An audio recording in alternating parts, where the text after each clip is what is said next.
Glycol की अगली reactions में पहले हम करेंगे dehydration.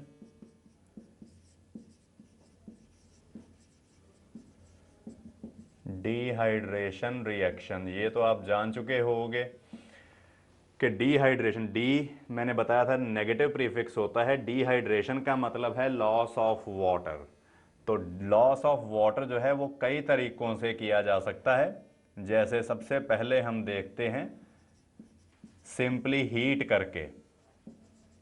When heated to 773 kelvin, 500 degree Celsius तक अगर हम ग्लाइकॉल को हीट करें तो तब क्या प्रोडक्ट बनेगा।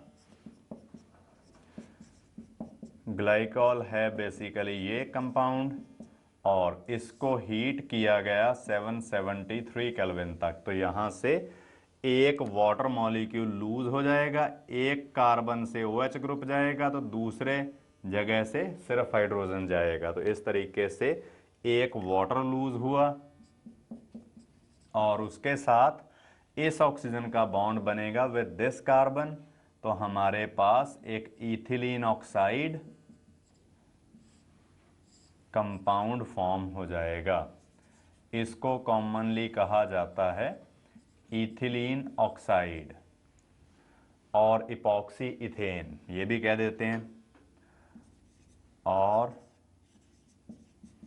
इपॉक्सी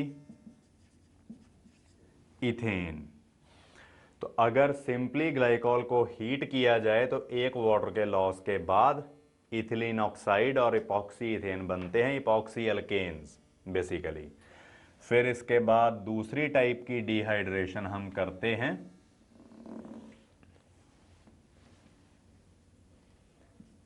सेकेंड टाइप की डिहाइड्रेशन है विद एनहाइड्रस ZnCl2। जब हम dehydrating agent ZnCl2 zinc chloride use करेंगे तब देखते हैं कि क्या सिचुएशन बनती है।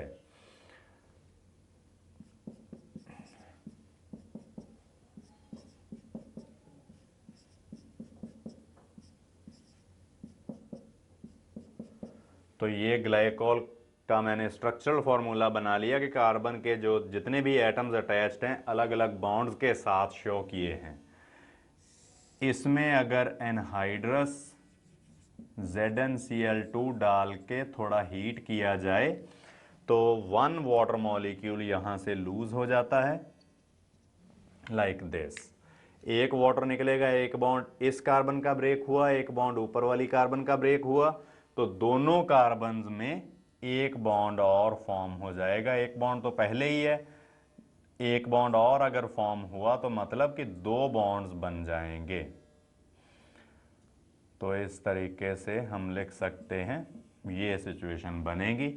अब ये देखने में ही हमें लग रहा है कि जिस कार्बन का डबल बॉन्ड है उसी कार्बन के ऊपर OH ग्रुप लगा है, यानी कि इनोल है। तो ये हमने आइसोमेरिज्म में स्टडी किया था, कीटो इनोल टॉटोमेरिज्म।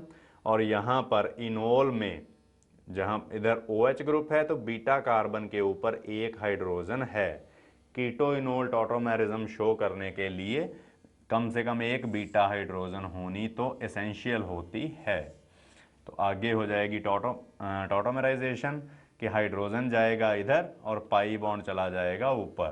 तो इस तरीके से हमें मिलेगा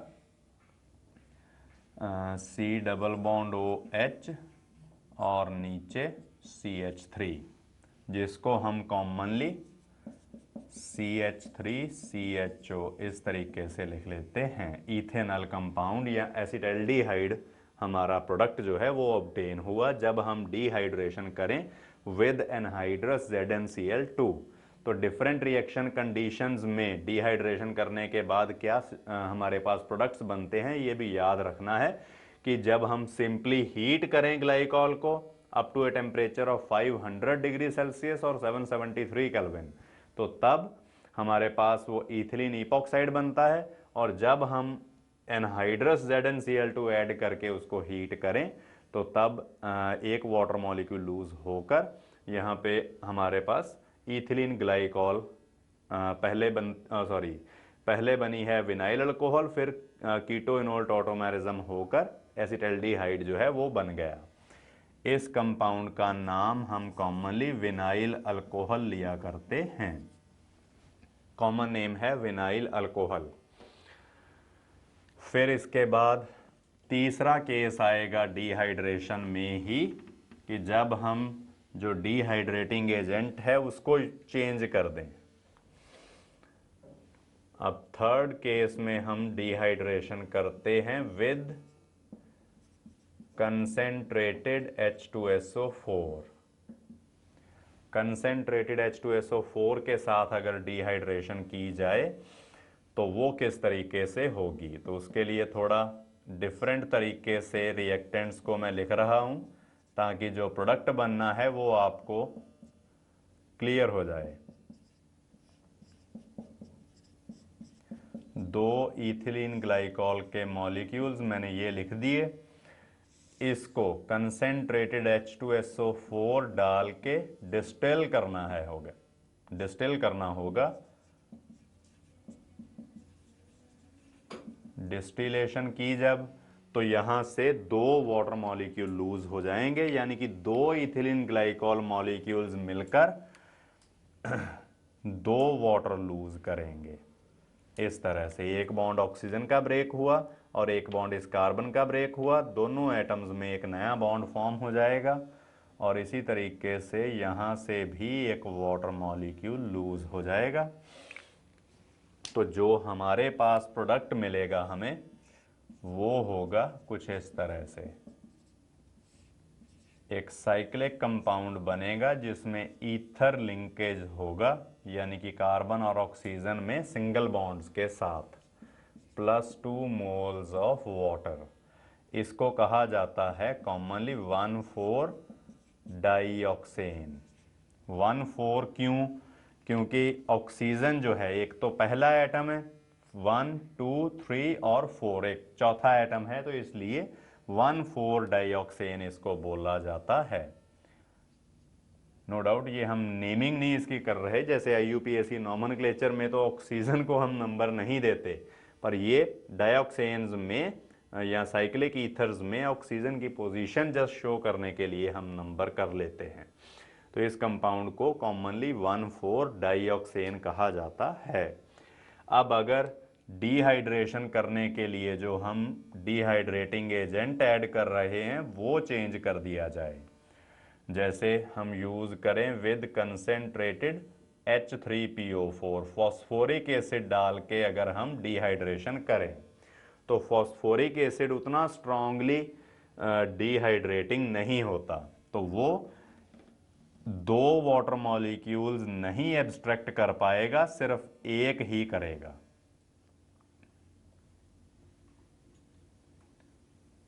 तो इस तरीके से जो हमारे पास प्रोडक्ट बनेगा वो क्या होगा, एक तरफ तो ये जो फर्स्ट कार्बन के ऊपर मैंने लिख रखा है ये गया, पर दूसरी तरफ वाले जो OH ग्रुप्स हैं वो एज सच रह जाएंगे। तो हमारे पास ये प्रोडक्ट ऑब्टेन होगा। तो इसको हम क्या कहेंगे, अब 2 इथिलीन ग्लाइकॉल मॉलिक्यूल्स जो हैं उन्होंने मिलकर ये कंपाउंड बनाया है, तो इसलिए इसको हम कहते हैं commonly die ethylene glycol.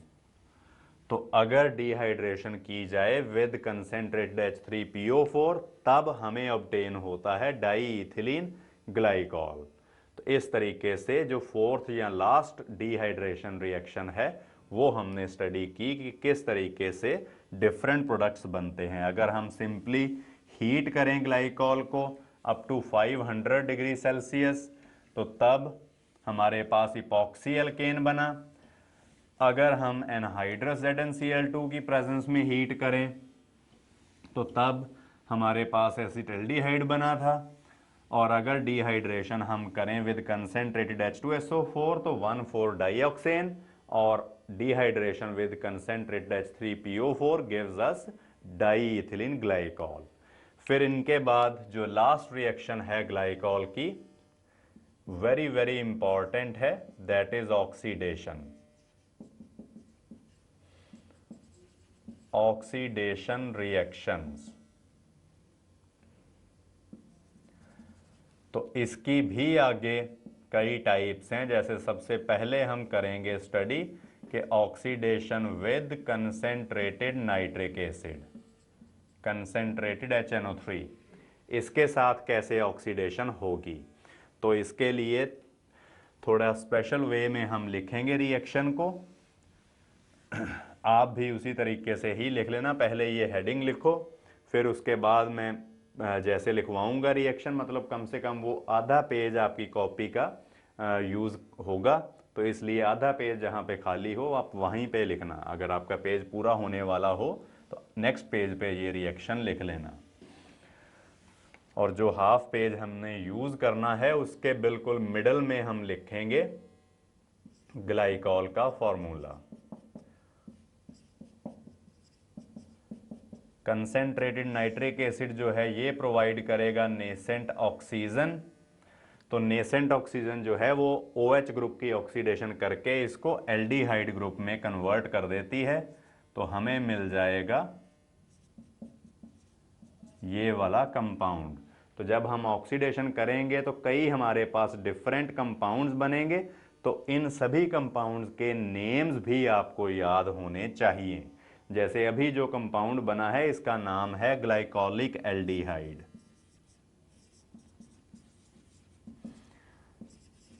Glycolic aldehyde. अब इसकी ऑक्सीडेशन अगर हमें फर्दर करनी हो तो दो तरीके से होगी। या तो जो ग्रुप पहले ऑक्सीडाइज होकर एल्डिहाइड में कन्वर्ट हुआ था इसी की फर्दर ऑक्सीडेशन हम कर दें। तो एल्डिहाइड की ऑक्सीडेशन करेंगे तो कार्बोक्सिलिक ग्रुप बन जाएगा। और यहां हम दूसरे OH ग्रुप की भी ऑक्सीडेशन कर दें तो तब हमारे पास बनता है ग्लाइऑक्सेल। इस कंपाउंड को कहा जाता है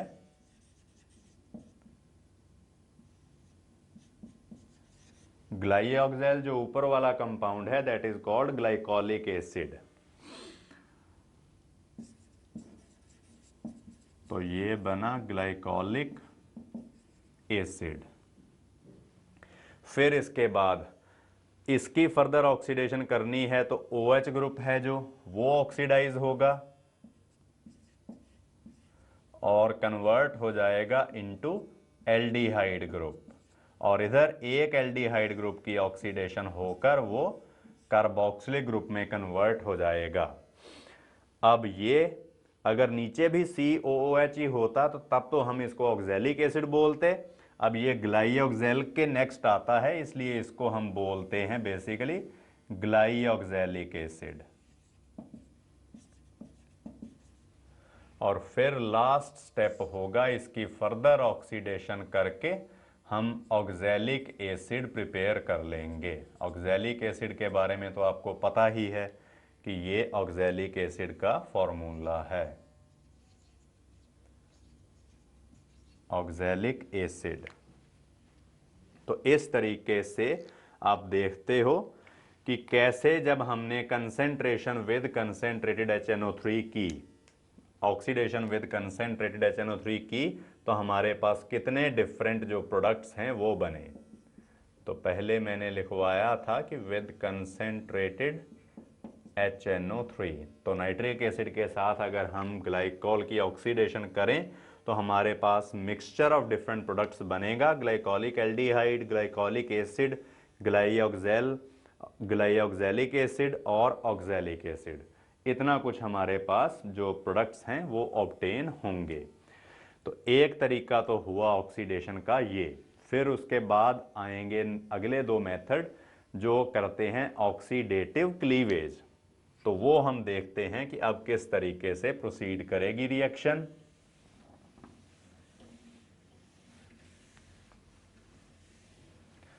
तो सेकेंड टाइप की ऑक्सीडेशन रिएक्शन जो शो करते हैं ये ग्लाइकॉल, वो क्या होती है,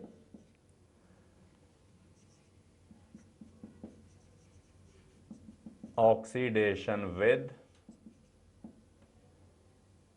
पर आयोडिक एसिड।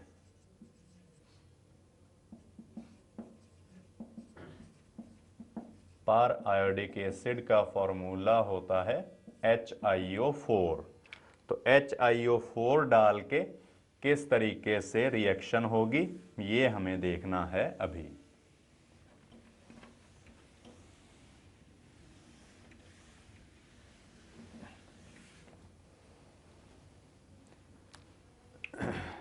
तो HiO4 जो है वो ग्लाइकॉल का ऑक्सीडेटिव क्लीवेज करता है, यानी कि एक तो ऑक्सीडेशन करेगा और साथ में कार्बन कार्बन बॉन्ड को भी ब्रेक करेगा। HiO4 इसमें आयोडीन की ऑक्सीडेशन स्टेट मैक्सिमम होती है +7, इसलिए वेरी स्ट्रॉन्ग ऑक्सीडाइजिंग एजेंट होगा।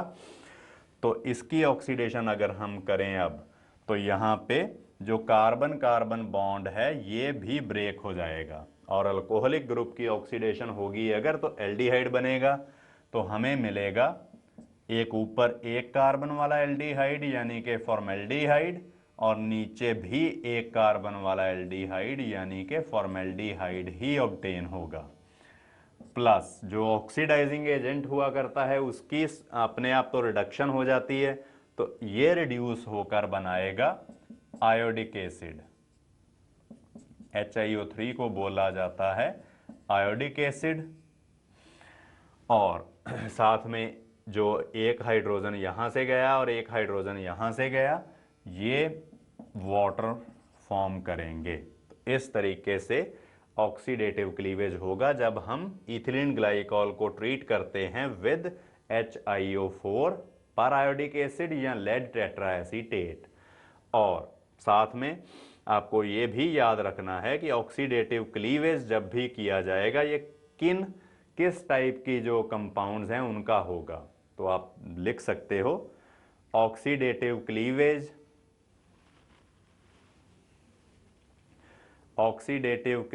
Of only those compounds takes place in which the OH groups are attached to neighboring carbon atoms.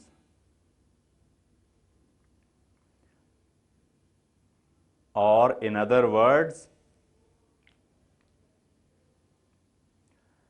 only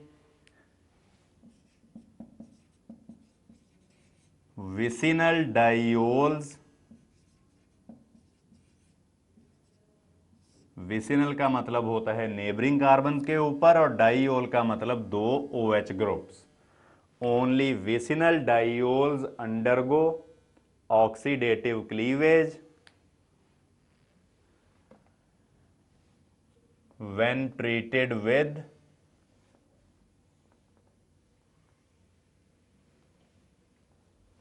per iodic acid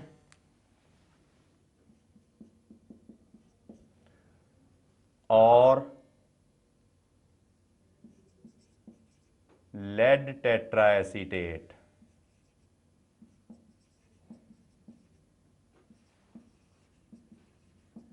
और lead tetra acetate का formula होगा कि 4 acetate groups जो हैं वो lead के साथ अटैच्ड हों। यहां पर लेड की ऑक्सीडेशन स्टेट भी +4 है।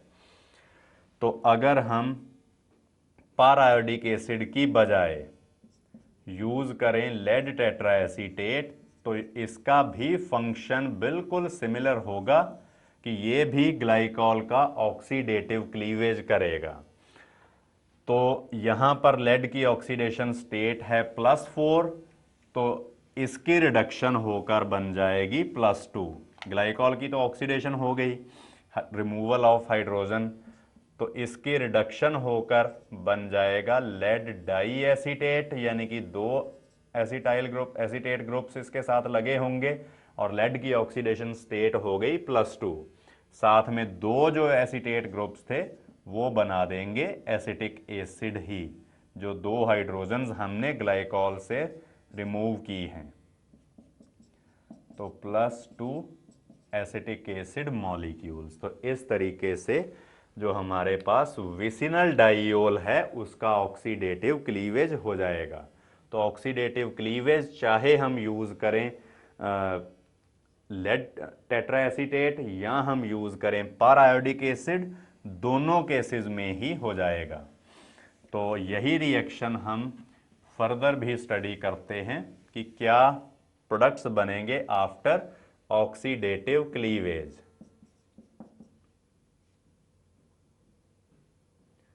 यहाँ थोड़ा चेंज कर लें हम कंपाउंड को, इस तरीके से लिखते हैं। यहाँ पर भी आप देख सकते हो कि नेबरिंग कार्बन्स के ऊपर ही दोनों OH ग्रुप्स लगे हुए हैं। तो इस केस में जब हम ऑक्सीडेशन करेंगे विद पर आयोडिक एसिड HiO4 या लेड टेट्राएसीटेट, जो मर्जी ऑक्सीडाइजिंग एजेंट इन दोनों में से यूज कर सकते हैं। तो ऑक्सीडेशन या ऑक्सीडेटिव क्लीवेज कहाँ पे होगा? ये सिर्फ उन दो कार्बन्स के बीच में होगा, उन दो नेबरिंग कार्बन्स जिनके साथ OH ग्रुप्स लगे हैं, वहां पर ऑक्सीडेटिव क्लीवेज जो है वो अकर करेगा। अब एक तरफ दो कार्बन वाला एल्डिहाइड बनेगा और एक तरफ है एक ही कार्बन, तो एक बनेगा एक कार्बन वाला एल्डिहाइड। तो एक हमें मिलेगा यहाँ पर इथेनॉल या एसिटल्डिहाइड और इसके साथ में हमें ऑब्टेन होगा फॉर्मेल्डिहाइड, प्लस जो बाई प्रोडक्ट्स हैं जैसे आयोडिक एसिड वाले केस में वाटर और HiO3 बने थे पर आयोडिक एसिड से। तो जो लेड टेट्राएसीटेट था, इस केस में हमारे पास एसिटिक एसिड और लेड डाई एसीटेट थे जो बाई प्रोडक्ट्स हमें ऑब्टेन हुए थे। तो इस तरीके से हम विसिनल डाइओल्स का ऑक्सीडेटिव क्लीवेज करके इनको कॉरस्पॉन्डिंग एल्डिहाइड्स में कन्वर्ट कर सकते हैं। अब अगर सिमिलर कंडीशंस में हम रखें इस कंपाउंड को,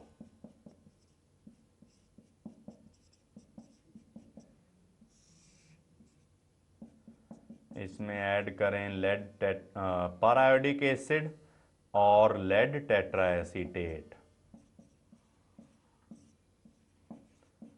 तो आप बताओ कि क्या प्रोडक्ट्स हमारे पास बनने चाहिए। तो ऐसे कंपाउंड्स में या ऐसी रिएक्शंस के लिए हमें ज़रा भी सोचने की ज़रूरत नहीं है, क्योंकि पर आयोडिक एसिड या लेड टेट्राएसीटेट की हम कभी कोई और रिएक्शंस करते ही नहीं हैं। ये सिर्फ ऑर्गेनिक कंपाउंड्स में यहीं पे यूज़ होते हैं, और ये मैं बता चुका हूँ कि only vicinal diols will be oxidised. सिर्फ विसिनल डाइओल्स जो हैं उन्हीं का ही ऑक्सीडेटिव क्लीवेज होता है, बाकी जो अल्कोहल्स हों वो अनअफेक्टेड रहती हैं जब हम उनमें पर आयोडिक एसिड या लेड टेट्राएसीटेट ऐड करें। जैसे यहाँ पर आप देख सकते हो कि जिन दो कार्बन्स के साथ OH ग्रुप्स अटैच्ड है वो एक दूसरे के साथ अटैच नहीं है, उनके बीच में एक कार्बन और है, तो इसलिए ये वाली जो डाइओल है ये कोई रिएक्शन शो नहीं करेगी। तो इसलिए आपको ये याद रखना है और समझ लेना है कि HiO4 या लेड टेट्राएसीटेट अगर हम ऐड करें तो किस टाइप की रिएक्शन होगी या होगी कब, क्योंकि ये हमेशा नहीं होगी। सिर्फ विसिनल डाइओल्स जो होते हैं वही ये ऑक्सीडेशन कर सकते हैं। तो इसके साथ ग्लाइकॉल की जो ऑक्सीडेशन रिएक्शंस थी वो भी हो जाती है ख़त्म। और ग्लाइकॉल का जो यूज़ है बेसिकली वो भी आपको बताया गया था कि इसको यूज़ किया जाता है as an anti freezing agent. तो जो हम अगर जाएं वेरी कोल्ड प्लेसेस पे जाएं तो कार के रेडिएटर में जैसे वाटर ही जो है वो आइस में कन्वर्ट हो जाता है, सिर्फ कार नहीं बाकी गाड़ियों में भी, जो भी ऑटोमोबाइल्स हम यूज़ करते हैं रेडिएटर उनमें हो अगर, तो उसमें वाटर जो है वो फ्रीज़ हो जाता है और आइस की वॉल्यूम आपको पता है कि ज़्यादा होती है, तो इसलिए जो रेडिएटर है वो बर्स्ट भी कर सकता है। तो हम करेंगे ट्राई कि जो वाटर है वो फ्रीज़ ना हो पाए, तो उसके लिए उसमें थोड़ी बहुत इथिलीन ग्लाइकॉल ही ऐड कर दी जाती है। वो एक नॉन वोलेटाइल सोल्यूट होने के कारण वाटर का जो फ्रीजिंग पॉइंट है उसको डिप्रेस कर देती है या डिक्रीज कर देती है। आपने ये कॉलिगेटिव प्रॉपर्टीज में आप स्टडी करते हो डिप्रेशन इन फ्रीजिंग पॉइंट, तो वही काम ये करती है इथिलीन ग्लाइकॉल, और वाटर का फ्रीजिंग पॉइंट लो करने के साथ ये फिर कार के रेडिएटर को बर्स्ट नहीं होने देती। तो इस तरीके से जो ग्लाइकॉल है ये काफ़ी यूज़फुल कंपाउंड है, और इसके अलावा भी इसके कई यूजेस होते हैं।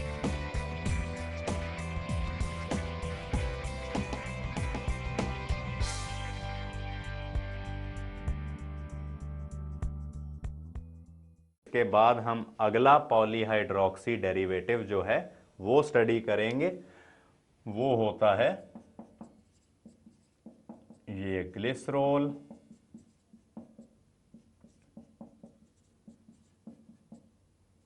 ये वाला कंपाउंड, इसका IUPAC नेम होगा प्रोपेन 1,2,3 ट्राइयोल, क्योंकि 3 कार्बन एटम्स हैं पेरेंट चेन में और तीनों के साथ ही एक एक OH ग्रुप लगा है, तो प्रोपेन 1,2,3 ट्राइयोल इसका कॉमन नेम IUPAC नेम हुआ, और कॉमनली इसको कहा जाता है ग्लिसरॉल। तो वैसे कमर्शियली ये अवेलेबल होती है अंडर द नेम ग्लिसरीन। जो ग्लिसरीन होती है वो बेसिकली यही कंपाउंड होता है, और उसमें साथ में कुछ और भी रिएजेंट्स हमने ऐड किए होते हैं, पर बेसिकली ग्लिसरॉल ही होती है ग्लिसरीन में। तो अब इस पॉलीहाइड्रोक्सी डेरिवेटिव के हम करेंगे पहले मेथड्स ऑफ प्रिपरेशन, और फिर उसके बाद हम करेंगे उसकी प्रॉपर्टीज। तो सबसे पहले मेथड्स ऑफ प्रिपरेशन, यहाँ पर अब हम 2 ही करेंगे। मेथड ऑफ प्रिपरेशन पहला है फ्रॉम ऑयल्स और फैट्स। अब ये ऑयल्स या फैट्स होती क्या हैं, ये भी बेसिकली हमें स्टडी करवाया जाता है कि ऑयल हो या फैट हो, तो ये एक्चुअली होते हैं tri esters of glycerol with higher fatty acids. Glycerol की हायर फैटी एसिड के साथ एस्टेरिफिकेशन रिएक्शन की जाए तो उसको हम कहते हैं ऑयल और फैट। जो रूम टेम्परेचर पे लिक्विड्स हों वो ऑयल्स होते हैं, और जो रूम टेम्परेचर पे सॉलिड हों उनको हम फैट्स कह देते हैं। केमिकली ऑयल्स और फैट्स में कोई और डिफरेंस नहीं होता, बिल्कुल सिमिलर से कंपाउंड्स होते हैं। जैसे एक आया कंपाउंड, एक एस्टर ग्रुप ये बनाया, दूसरा एस्टर ग्रुप जो है ये दूसरे एसिड से R' से रिप्रेजेंट कर रहा हूं मैं इसको, और तीसरा जो है वो भी किसी और डिफरेंट कार्बोक्सिलिक एसिड से बना। ये तीनों एल्काइल ग्रुप्स जो हैं R' और R', ये सेम भी हो सकते हैं और डिफरेंट भी हो सकते हैं। अब आपको पता है कि एस्टर्स का हाइड्रोलिसिस किया जाए तो अल्कोहल और कार्बोक्सिलिक एसिड्स बनते हैं। ये हमने अल्कोहल्स के मेथड्स ऑफ प्रिपरेशन में भी रिएक्शन की थी कि by acidic hydrolysis of esters हम अल्कोहल्स प्रिपेयर कर सकते हैं, पर वहाँ पर हमने देखा था कि एसिडिक हाइड्रोलिसिस रिवर्सिबल होता है, पर एल्केलाइन हाइड्रोलिसिस जो है वो इररिवर्सिबल होता है, वो बैकवर्ड नहीं चलती रिएक्शन। तो इसलिए इसका किया जाएगा एल्केलाइन हाइड्रोलिसिस। इसमें अल्कली डाल के इसको हम बॉयल करेंगे तो हाइड्रोलिसिस होगा, तो एक बनेगी अल्कोहल, ट्राइयोल बनेगी, यानी कि 3 OH ग्रुप्स होंगे, और साथ में ये तीनों कार्बोक्सिलिक एसिड्स के सोडियम सॉल्ट्स में कन्वर्ट हो जाएंगे। ONA plus R' C double bond ONA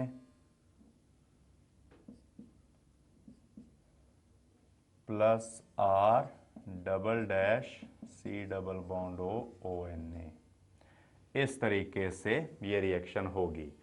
अब अगर हम देखें तो जो ये sodium salts of higher fatty acids होते हैं, फैटी एसिड्स हम कहते हैं जिनमें large number of carbon atoms हों, यानी कि कार्बन कार्बन चेन काफ़ी लंबी हो।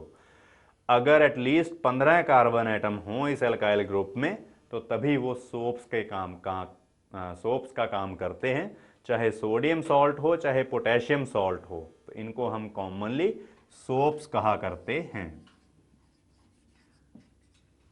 तो इस तरीके से ऑयल्स और फैट्स का हमने एल्केलाइन हाइड्रोलिसिस करके बॉयल किया जाता है रिएक्शन मिक्सचर को, एसिडिक हाइड्रोलिसिस करके हमने ग्लिसरॉल और साथ में सोप्स बना लिए।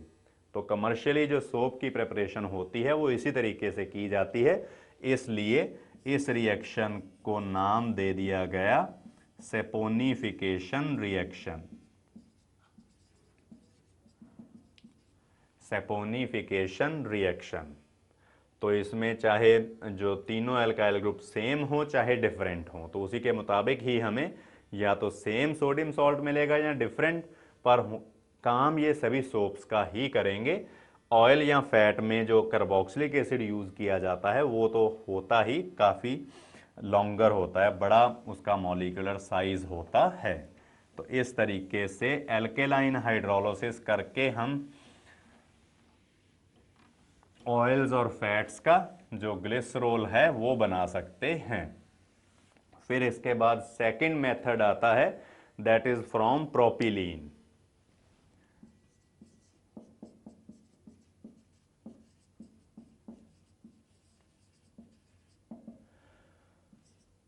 तो जब हम पढ़ रहे थे हेलो एल्केन्स, उनके मेथड्स ऑफ प्रिपरेशन में हमने एलिलिक सब्स्टिट्यूशन के बारे में स्टडी किया था कि अगर हम एल्कीन में क्लोरीन गैस ऐड करें at a very high temperature of the order of 773 kelvin, तो जो एलिलिक पोजीशन है वहां पर सब्स्टिट्यूशन हो जाती है और हमें मिलेगा एक एलाइल क्लोराइड।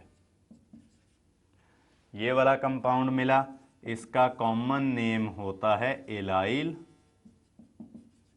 क्लोराइड। अब एलाइल क्लोराइड का आगे हमें करना होगा एल्केलाइन हाइड्रोलिसिस, तो इसमें हम ऐड करेंगे aqueous solution of sodium carbonate at 423 kelvin. अब एक्वस सोडियम कार्बोनेट क्या है?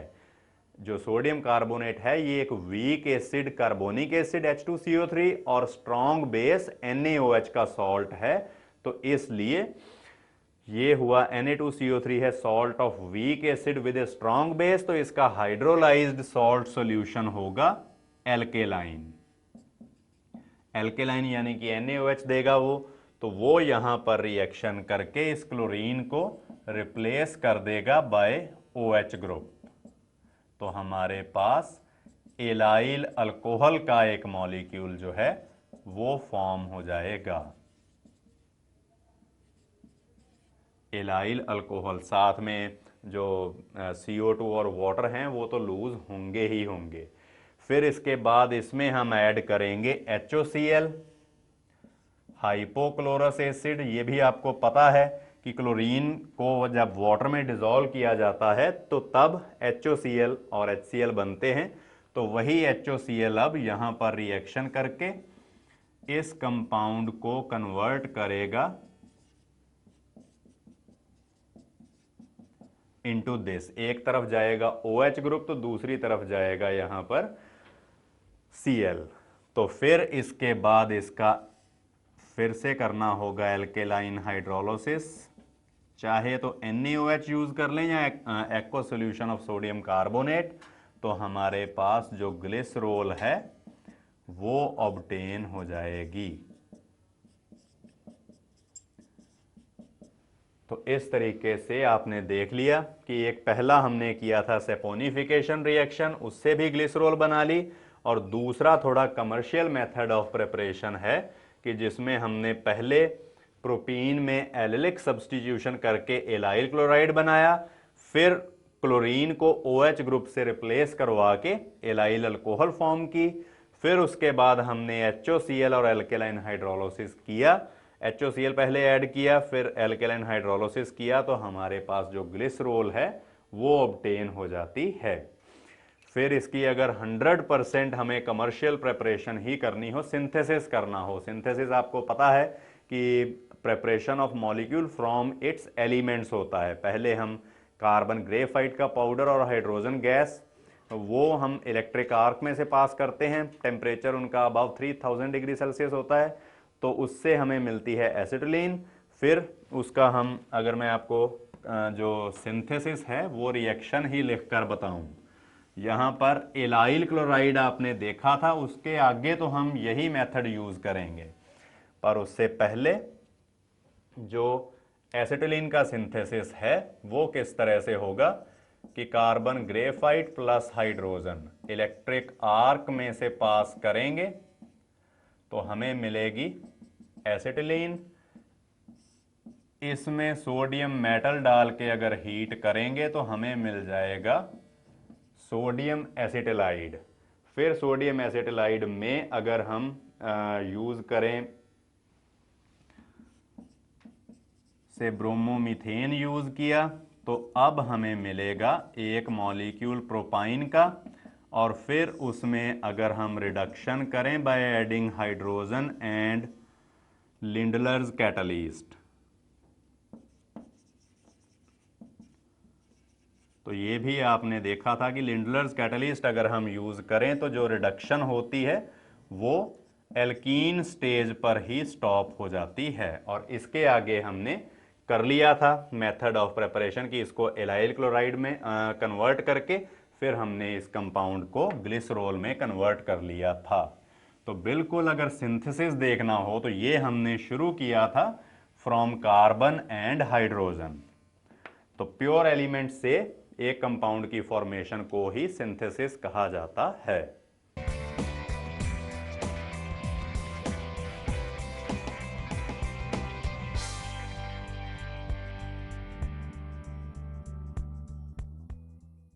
तो methods of preparation of glycerol के बाद हम करते हैं इसकी फिजिकल प्रॉपर्टीज की बात। तो फिजिकल प्रॉपर्टीज में अब ग्लिसरॉल जो हमने इसका फॉर्मूला भी देखा है कि इसमें तीन OH ग्रुप्स हैं, तो इसलिए ग्लिसरॉल में एक्सटेंसिव इंटरमॉलिक्यूलर हाइड्रोजन बॉन्डिंग होगी। एक ग्लिसरॉल मॉलिक्यूल दूसरे ग्लिसरॉल मॉलिक्यूल के साथ काफ़ी ज़्यादा नंबर और काफ़ी ज़्यादा स्ट्रॉन्ग हाइड्रोजन बॉन्ड्स बनाएगा। तो इसीलिए ही ग्लिसरॉल एक बहुत थिक विस्कस लिक्विड होता है, तो इसका बॉइलिंग पॉइंट काफ़ी हाई होता है, 563 केल्विन है इसका बॉइलिंग पॉइंट। तो बॉइलिंग पॉइंट है 563 केल्विन। अब अगर हमें इसमें से मॉइस्चर को रिमूव करना हो, क्योंकि ये हाइग्रोस्कोपिक कंपाउंड होता है, एयर में से ही मॉइस्चर को ये एब्जॉर्ब कर लेता है, तो इसलिए अगर हमें प्योर ग्लिसरॉल चाहिए, वाटर को रिमूव करना हो, तो हम सिंपली इसको बॉयल करके नहीं कर सकते, क्योंकि ये उस अपने बॉइलिंग पॉइंट से यानी कि 563 केल्विन से पहले ही डीकम्पोज हो जाती है। तो इसलिए इसको प्रेफरेबली ड्राई किया जाता है by distilling it under reduced pressure. Pressure अगर हम डिक्रीज कर दें तो नो डाउट बॉइलिंग पॉइंट भी डिक्रीज हो जाएगा।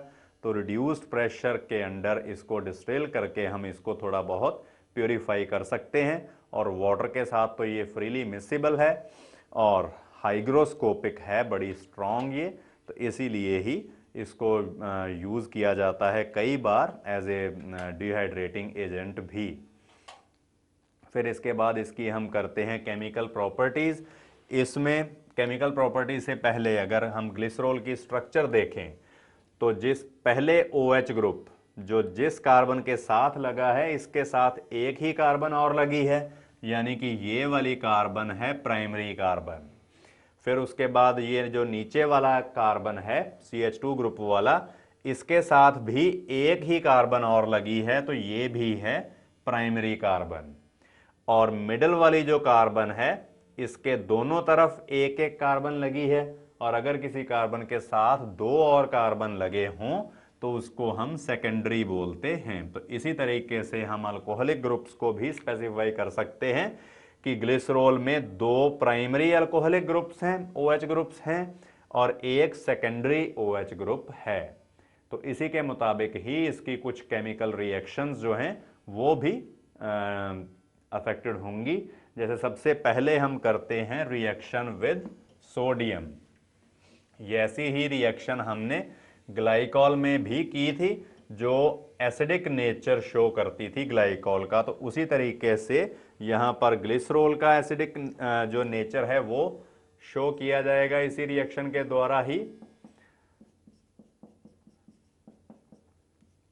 यहां पर हम देखते हैं कि ग्लिसरॉल में अगर सोडियम डाल के हीट किया जाए तो जो पहला OH ग्रुप है, प्राइमरी OH ग्रुप, वो तो थोड़ी इजीली रिएक्ट कर जाता है, इवन रूम टेम्परेचर पर ही रिएक्ट कर जाएगा 298 केल्विन पे।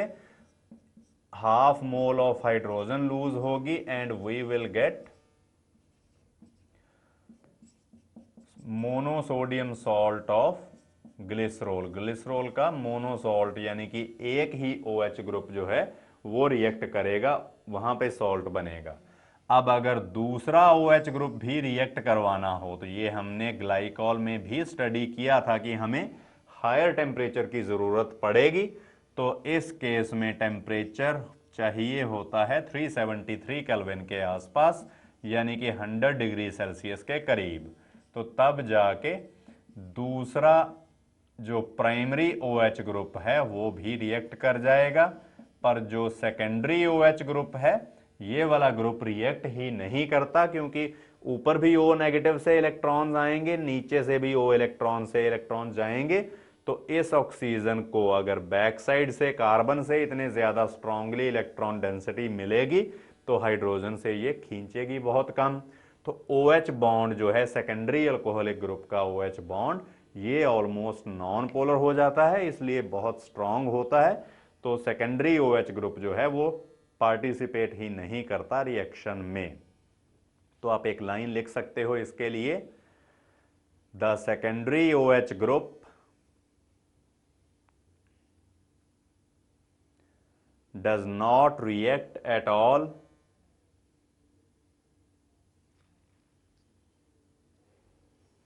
because the O-H bond, oxygen और हाइड्रोजन में जो बॉन्ड है, because the OH bond is almost non polar.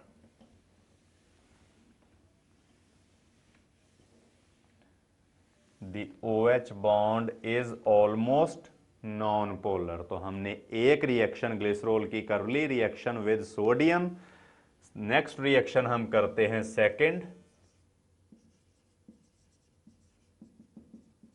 Reaction with phosphorus halides. Phosphorus के हेलाइड्स आपको पता है दो तरह के होते हैं, ट्राई हेलाइड्स और पेंटा हेलाइड्स।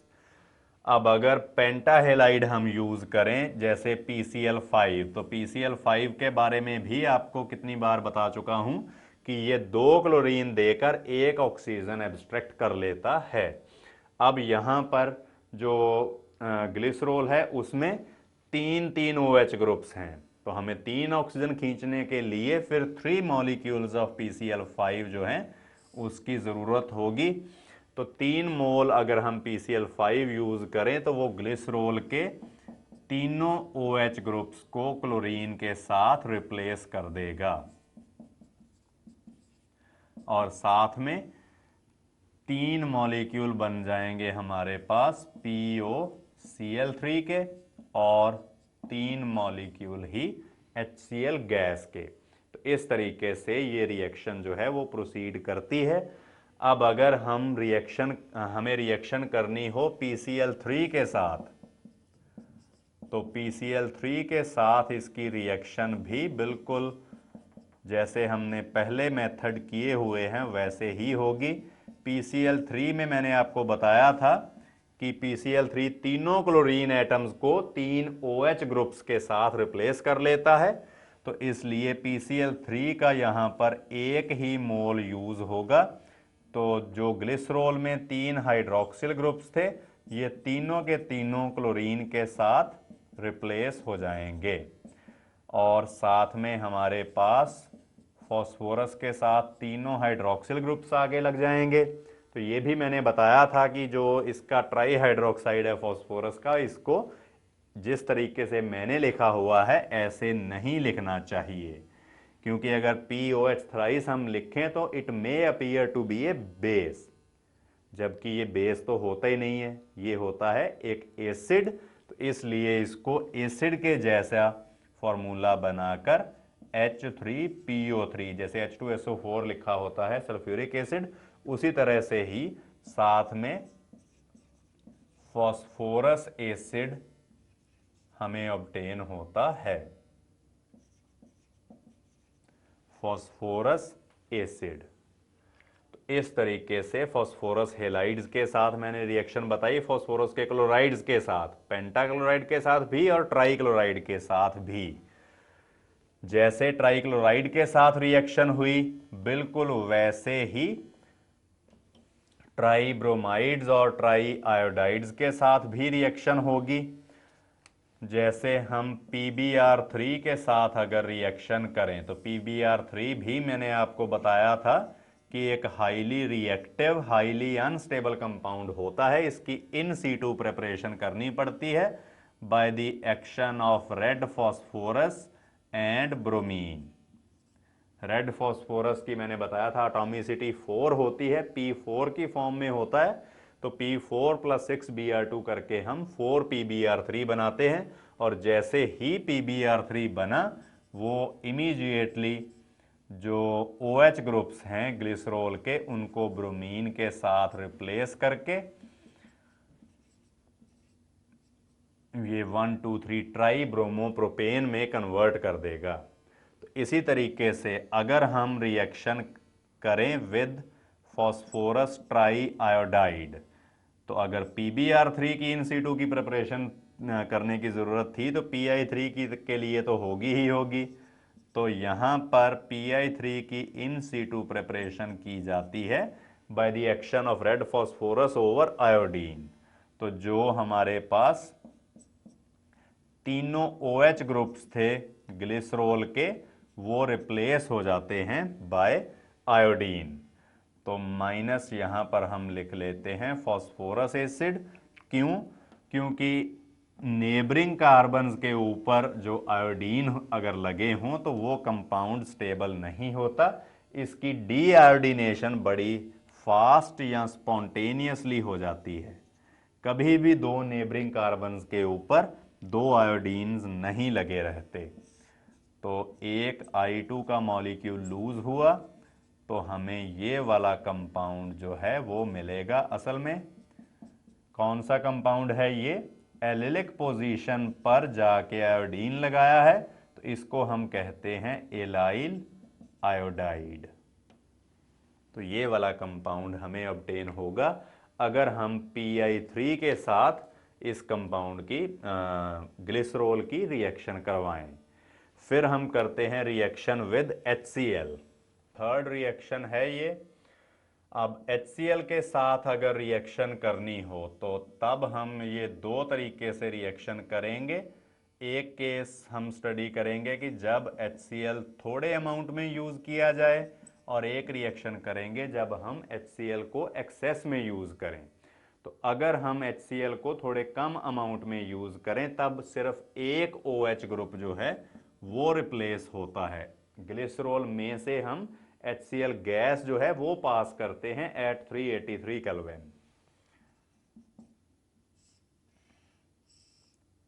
अगर हम 383 केल्विन पे 1 मोल HCl गैस जो है वो पास करें तो तब हमारे पास क्या बनेगा, या इसको इस तरीके से मैं लिख देता हूं।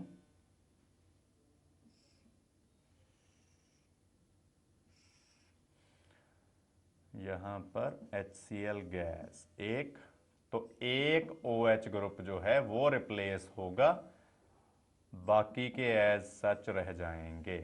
जैसे ऊपर वाला मैंने प्राइमरी OH ग्रुप करवा दिया रिप्लेस, प्राइमरी भी हो सकता है और सेकेंडरी OH ग्रुप भी क्लोरीन के साथ रिप्लेस हो सकता है। तो इस तरीके से हमारे पास ये दो पोजीशन आइसोमर्स जो हैं वो मिल जाएंगे। पर अगर HCl गैस को एक्सेस में यूज किया जाए, बाकी की कंडीशंस हम सेम रखेंगे, सिर्फ HCl को एक्सेस में यूज करेंगे। HCl गैसियस जो है इसको एक्सेस में लिया, टेम्परेचर वही 383 केल्विन पे ही रिएक्शन की जाएगी। तो इस केस में एक से ज़्यादा यानी कि दो जो OH ग्रुप्स हैं वो रिप्लेस हो जाएंगे। अब सब्स्टिट्यूशन जो होनी है वो नेबरिंग कार्बन के ऊपर भी हो सकती है या एक कार्बन छोड़कर भी हो सकती है। इस तरीके से हमारे पास आइसोमर्स फिर से दो ही बनेंगे। तो इस तरीके से HCl गैसियस के साथ हम ग्लिसरॉल की रिएक्शन करते हैं। HBr भी बिल्कुल इसी तरीके से रिएक्शन करता है, पर जो HI है उसकी रिएक्शन सबसे ज़्यादा इम्पॉर्टेंट है। तो वो हम करते हैं इसके बाद fourth reaction, reaction with HI, hydrogen iodide HI जो है ये हैलोजन एसिड्स में मोस्ट रिएक्टिव होता है। अब अगर HI को एक्सेस में यूज किया जाए तो तब एक ग्लिसरॉल मॉलिक्यूल के साथ 3 moles of HI will react. तो जो तीनों OH ग्रुप्स हैं they will be replaced by iodine. तो इस तरह से हमारे पास ये 1 2 3 ट्राई आयोडोप्रोपेन बनेगा। और इस कंपाउंड में आप देख सकते हो कि नेबरिंग कार्बन्स के साथ आयोडीन एटम्स लगे हुए हैं और ये ऐसी सिचुएशन कभी भी स्टेबल नहीं होती। यहाँ से एक I2 मॉलिक्यूल जो है वो लूज हो जाएगा और हमें मिलेगा क्या, इसको वैसे ब्रैकेट्स में लिखना चाहिए क्योंकि ये एक अनस्टेबल स्पीशीज होगी। -I2 हुआ तो हमें मिलेगा इलाइल आयोडाइड। और अब इसमें आप देख सकते हो डबल बॉन्ड है। डबल बॉन्ड हो अगर तो उसमें हैलोजन एसिड तो इंस्टेंटली एड अप हो जाते हैं, तो इसलिए HI का अटैक फर्दर होगा इसके ऊपर। अब आप इसमें देख सकते हो कि ये एक अनसिमेट्रिकल एल्कीन है कि डबल बॉन्ड के एक साइड CH2 ग्रुप है और नीचे वाली साइड CH2I ग्रुप है। दोनों तरफ जो टाइप्स ऑफ ग्रुप्स हैं वो डिफरेंट हैं। तो इसलिए यहां पर मार्कोनिकॉव वे में एडिशन होगी, यानी कि hydrogen will go to the carbon containing greater number of hydrogens और iodine will go to the carbon containing lesser number of hydrogens. पर इस तरह करने से नेबरिंग कार्बन के ऊपर फिर से आयोडीन आ गई, तो यहां से भी I2 मॉलिक्यूल जो है that will be lost. I2 molecule अगर लूज हुआ तो हमें ऑब्टेन होगा क्या, एक मॉलिक्यूल प्रोपीन का, प्रोपीन और प्रोपिलीन। अब इसमें फिर डबल बॉन्ड आ गया तो HI का अटैक फिर से होगा इसी कंपाउंड के ऊपर। तो जो हमारे पास एंड प्रोडक्ट बनना है of the action of HI over glycerol वो होगा ये वाला कंपाउंड।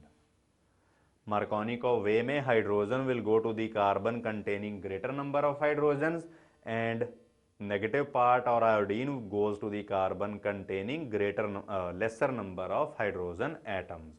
तो हमारे पास ये वाला जो कंपाउंड बना 2 आयोडोप्रोपेन, इसका IUPAC नेम है और कॉमनली इसको जाना जाता है आइसोप्रोपाइल आयोडाइड कह के। तो ये कंपाउंड बना हमारे पास आइसोप्रोपाइल आयोडाइड। तो इसके बारे में आप एक लाइन लिख भी लो क्योंकि ये याद रखना है कि एंड प्रोडक्ट क्या होगा। The end product of reaction of glycerol with excess of HI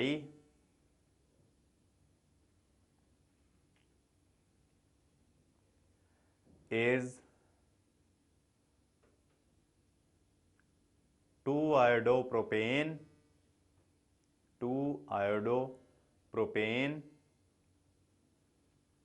और आइसोप्रोपाइल आयोडाइड। और आइसोप्रोपाइल आयोडाइड। अगर एक्सेस में HI यूज किया जाए तो आइसोप्रोपाइल आयोडाइड बनता है, और अगर थोड़े कम अमाउंट में HI यूज करें, हम सिर्फ 1 ही मोल रिएक्ट करें विद ग्लिसरॉल, तो हमारे पास ये कंपाउंड बनता है एलाइल आयोडाइड। तो ये थी रिएक्शन विद HI। तो इसके बाद एक बहुत यूजफुल रिएक्शन है ग्लिसरॉल की, रिएक्शन विद कंसेंट्रेटेड HNO3।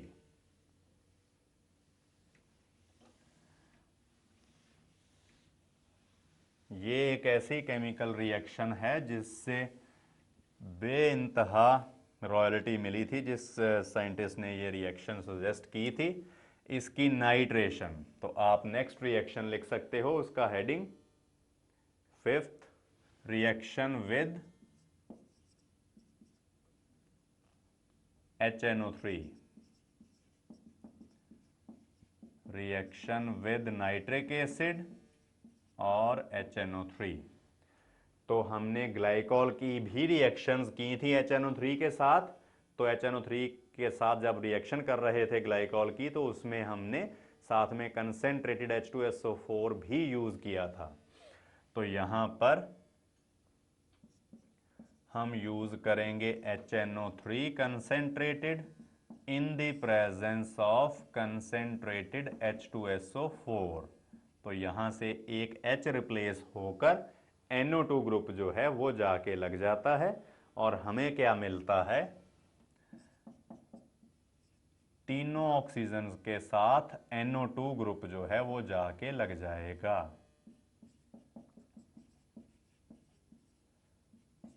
हमें ये वाला कंपाउंड मिलता है +3 मोल्स ऑफ वाटर। अब ये जो ONO2 है, एक्चुअली इसको NO3 भी लिख लेते हैं, नाइट्रेट ग्रुप है ये, पर क्योंकि कार्बन के साथ ऑक्सीजन अटैच्ड है, नाइट्रोजन नहीं, तो इसलिए इसको NO3 लिखना उतना सही नहीं माना जाएगा। ONO2 अगर हम लिखें तो वो ज्यादा बेटर है, क्योंकि इससे हमें बॉन्ड भी क्लियर हो जाता है कि किन दो एटम्स के बीच में है। पर असल में है तो ये नाइट्रेट ही या NO3 ग्रुप ही। तो इस कंपाउंड को हम कहते हैं ग्लिसरॉल ट्राइनाइट्रेट, जो इसका वी कैन से कि थोड़ा सिस्टमैटिक या साइंटिफिक नेम है glycerol trinitrate.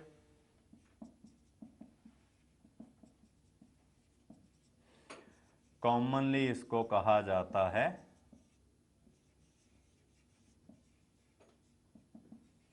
Nitroglycerine, nitroglycerine.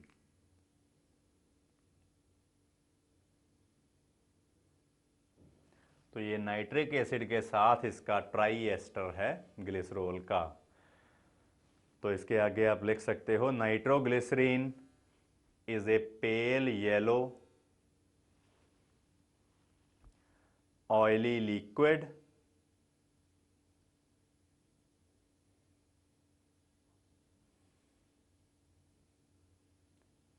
which explodes violently on heating,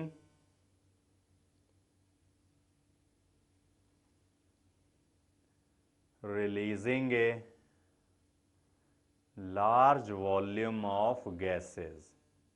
तो बहुत ज़्यादा गैसियस फेज में अगर जो प्रोडक्ट्स निकलेंगे तो प्रेशर इतना ज़्यादा हाई हो जाएगा कि ब्लास्ट ही हो जाती है हर एक चीज़। तो इसीलिए ही इसकी जो एक्सप्लोजन है उसको थोड़ा कंट्रोल्ड वे में करना सीखा गया। तो किस तरीके से पहले हम करते हैं कि ये ब्लास्ट ऑफ होगा नाइट्रोग्लिसरीन।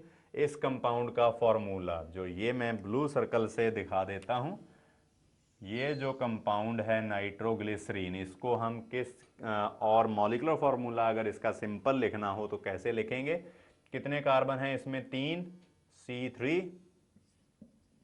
हाइड्रोजन कितने हैं, 2, एक 3 और 2 5, C3H5, और 3 हैं नाइट्रेट ग्रुप्स। तो इसको हम ONO2 थ्राइस कर लेते हैं या NO3 थ्राइस। तो इस तरीके से मॉलिक्यूलर फॉर्मूला बना नाइट्रोग्लिसरीन का। तो ये एक्सप्लोड कैसे होती है, तो यहां पर 4 मोल्स ऑफ दिस नाइट्रोग्लिसरीन जब हम इनको हीट करते हैं, थोड़ा बहुत इसको हीट मिले अगर, तो इसका बड़ा एक्सप्लोजन होता है, जो प्रोडक्ट्स बनेंगे। हाईली एक्सोथर्मिक रिएक्शन भी होती है। 4 × 3 12 कार्बन्स हैं, तो 12 CO2 gaseous.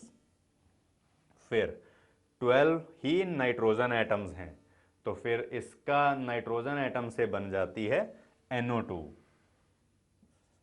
N2 sorry, 6 moles of N2, और साथ में हाइड्रोजन कितनी है, 4 × 5 यानी कि 20 हाइड्रोजन एटम्स हैं, तो हमारे पास 10 वाटर मॉलिक्यूल मिलेंगे। ये भी गैशियस फेज में होंगे क्योंकि हाईली एक्सोथर्मिक रिएक्शन है, और एक ऑक्सीजन गैशियस जो है वो स्पेयर बच जाती है।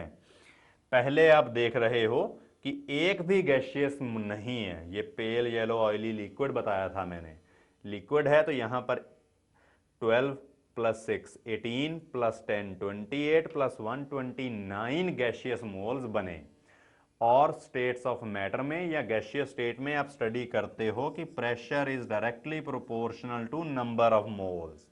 अब नंबर ऑफ गैशियस मोल्स में तो इतनी ज्यादा इंक्रीज हुई, उसके कारण प्रेशर में बड़ी फास्ट इंक्रीज होगी, तो तभी ये एक्सप्लोसिव के तौर पे यूज किया जाता है।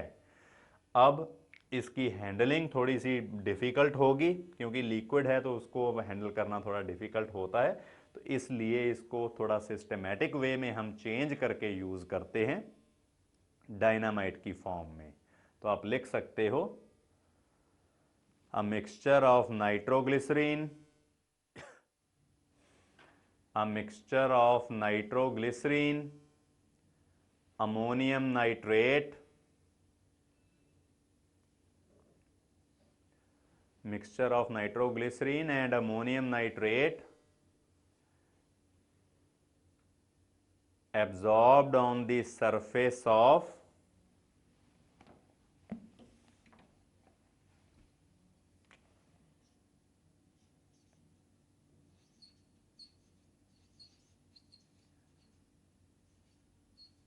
कीजल गुर।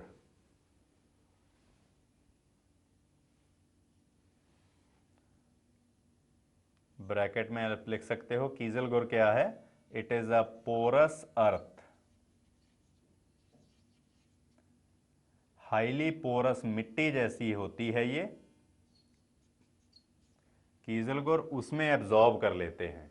Absorbed over kieselguhr is known as dynamite, is known as dynamite.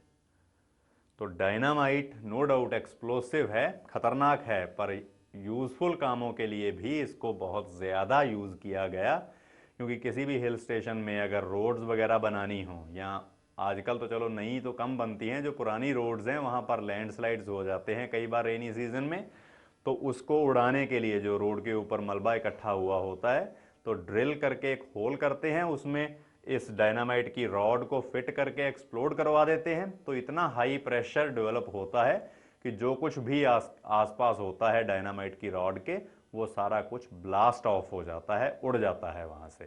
तो इस तरीके से जो रोड है वो बिल्कुल साफ हो जाएगी फिर। तो यही इसका यूज़ था, जो रोड्स वगैरह बनाने में जो डायनामाइट है ये बहुत ज़्यादा यूज़ किया गया पीसफुल पर्पसेस के लिए। तो इसी इसकी रॉयल्टी इतनी ज़्यादा मिली, जो जिस साइंटिस्ट ने ये रिएक्शन करके बताई थी उसका नाम था एल्फ्रेड नोबल।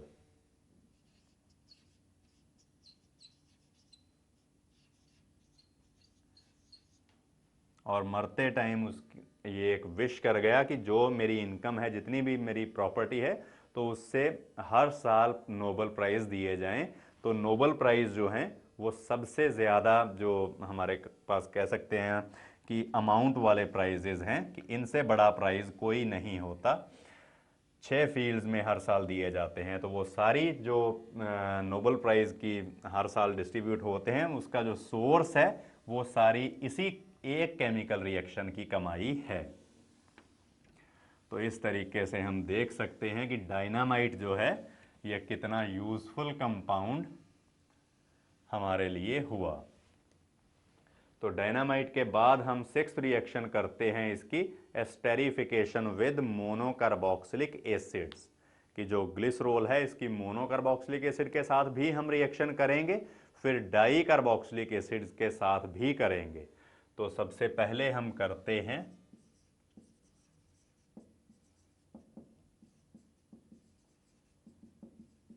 एस्टेरिफिकेशन विद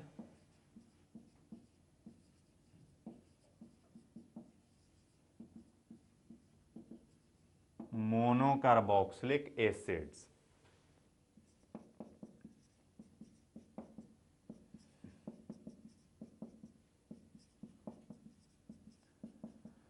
तो ग्लिसरॉल में हम मोनोकार्बोक्सिलिक एसिड यानी कि इथेनोइक एसिड जैसे है वो यूज करेंगे। तो इथेनोइक एसिड के साथ अल्कोहल, ग्लिसरॉल में OH ग्रुप है, इथेनोइक एसिड के साथ ये रिएक्शन करके एस्टेरिफिकेशन रिएक्शन शो करेगी और ग्लिसरॉल का मोनो एसीटेट जो है वो फॉर्म हो जाएगा। तो यहां पर हमें ये वाला कंपाउंड मिलेगा ग्लिसरॉल मोनोएसीटेट। फिर अगर एसिटिक एसिड इसमें फर्दर ऐड किया जाए तो डाई एसीटेट और उसके बाद ट्राई एसीटेट भी बन जाता है। कि अगर एसिटिक एसिड जो है वो हम फर्दर यूज करें, इसमें ऐड करें CH3COOH तो अब हमारे पास बनेगा glycerol die acetate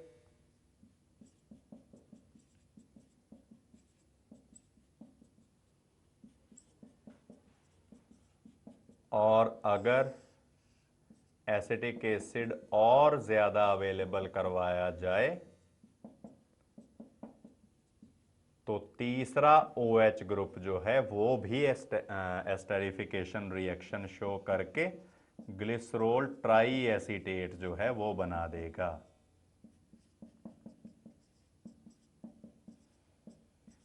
try ester of glycerol इस तरीके से हमें ऑब्टेन हुआ। अगर हायर फैटी एसिड हो, मतलब कम से कम 15 कार्बन एटम्स वाला एसिड हो, तब हम कहते हैं उसको tri ester with of glycerol with higher fatty acid, जो होते हैं ऑयल्स और फैट्स, जिसको हमने सेपोनिफिकेशन रिएक्शन में भी यूज किया था। और फिर इसके बाद सेवंथ रिएक्शन है एस्टेरिफिकेशन विद या reaction with di carboxylic acid यानी कि ऑक्सैलिक एसिड। ऑक्सैलिक एसिड भी एक बहुत हमारे पास यूजफुल एसिड होता है और पर्टिकुलरली ग्लिसरॉल की रिएक्शंस विद ऑक्सैलिक एसिड जो हैं ये काफ़ी ज़्यादा इंपॉर्टेंट गिनी जाती हैं। तो हम नेक्स्ट रिएक्शन करते हैं reaction with oxalic acid. Oxalic acid के साथ ये रिएक्शन करता है अंडर 2 डिफरेंट कंडीशंस। 2 टेम्परेचर्स पर हम रिएक्शन इसकी स्टडी करते हैं। एक हम स्टडी करते हैं 383 केल्विन पे यानी कि 110 डिग्री सेल्सियस पे। तो ए पार्ट आप लिख सकते हो एट 383 केल्विन। 383 केल्विन पे सिर्फ एक जो कार्बोक्सिलिक ग्रुप है ऑक्सैलिक एसिड में से वो एस्टेरिफिकेशन में इन्वॉल्व होगा। OH ग्रुप से जाएगा हाइड्रोजन और इधर से आ जाएगा OH ग्रुप। तो एक वाटर लूज हुआ तो हमें मिलेगा ग्लिसरॉल का मोनो ऑक्सलेट।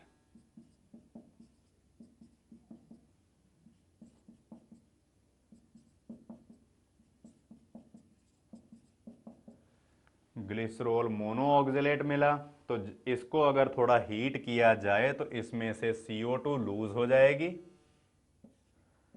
हीट करने से it loses A molecule of CO2। एक CO2 का मॉलिक्यूल लूज होकर यहां से इस तरह से निकलेगा CO2 का मॉलिक्यूल।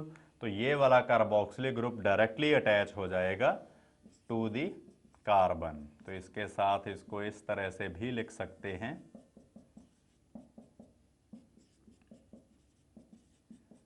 इस कंपाउंड को। फिर इसका करना होता है hydrolysis.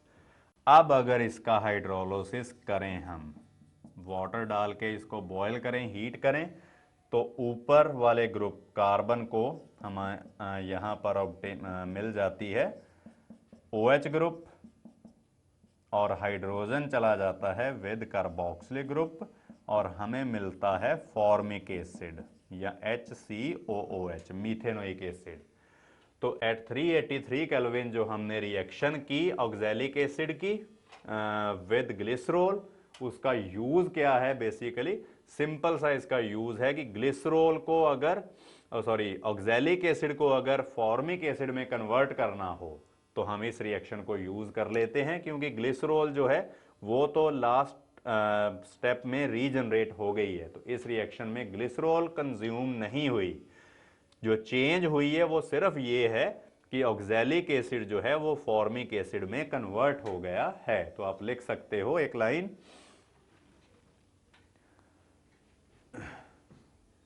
The net reaction is just the conversion of oxalic acid into formic acid, conversion of oxalic acid into formic acid। Formic acid या मीथेनोइक एसिड हम कहते हैं HCOOH को, इस कंपाउंड को। तो ऑक्सैलिक एसिड से अगर हमें कन्वर्ट करके बनाना हो फॉर्मिक एसिड, तो हम ग्लिसरॉल को रिएक्ट करवा देते हैं with oxalic acid at 383 kelvin only, मतलब लोअर टेम्परेचर है 383 केल्विन, 110 डिग्री सेल्सियस है, 110 to 120 डिग्री सेल्सियस तक ये रिएक्शन होती है।